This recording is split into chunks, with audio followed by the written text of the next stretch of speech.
As economic winter looms, the cost of borrowing is rising. The Bank of England lifting official interest rates by 0.75 of a percentage point, the biggest single rise in more than 3 decades. For households already facing an unprecedented squeeze, it's probably the last thing they wanted to hear. But the governor says doing nothing would have been far worse. The economy becomes more unstable. I think we would have much bigger fluctuations in output. I think we would have much bigger job losses.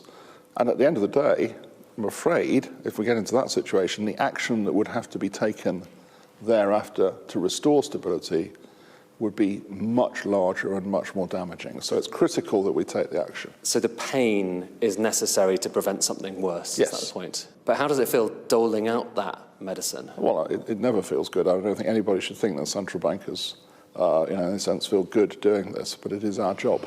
But the borrowing rate increase wasn't the only thing. There was also a dismal prognosis for the economy. It is a historic moment, not just the single biggest increase we've had in interest rates in a generation, but one of the worst economic forecasts this place has ever produced. 8 successive quarters of contraction, 2 years of recession. But here's the thing, it might be better than that. It's very uncertain, it could even be worse. And that comes down to the fact that on top of all the economic issues that other countries are facing, this country has just been through a financial roller coaster from which we're only now starting to recover. And what begins in financial markets often trickles down into the real economy. At this food wholesaler in London, things are not looking good. We're having to put prices up, and the challenge now is there are so many factors affecting it that we're almost having to recost and reprice on a daily basis. And that feels like the ingredients of a recession, does it? It does feel like it.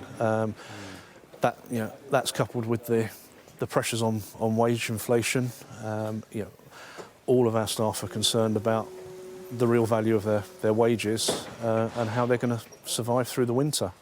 This place is the midway point of a food supply chain that begins in a farm on the other side of the world and ends in supermarkets and restaurants that we visit. And those businesses are struggling too. Last year, a 20-litre drum of oil would cost me roughly £22, £23. That same 20-litre drum of oil now is £42. I can't pass all that price on. Things are not normal anymore. The prices are gone skyrocketed. And on top of record energy prices, higher interest rates and a recession, the government is poised to add to the squeeze in their autumn statement later this month. We recognise the biggest single thing we can do is to help the Bank of England bring down inflation. And the bank is taking its measures, which it's announced today. But the government also has to play our part by producing national accounts that balance.